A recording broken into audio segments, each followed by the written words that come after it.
ప్రపంచంలో ఎంతటి గొప్ప ప్రసంగికుడైనా సరే నీ సంఘ కాపరి కంటే గొప్పవాడు కాదు.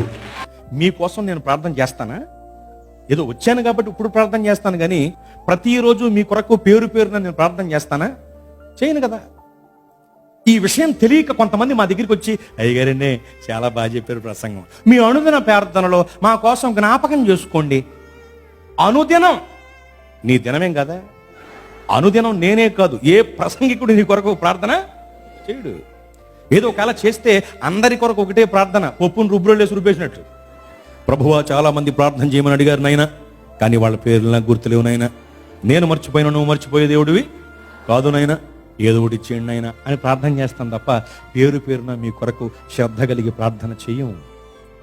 మీ బాధను తన బాధ అనుకుని మీ కొరకు విజ్ఞాపన చేసే ఏకైక వ్యక్తి మీ సంఘ కాపరి మాత్రమే.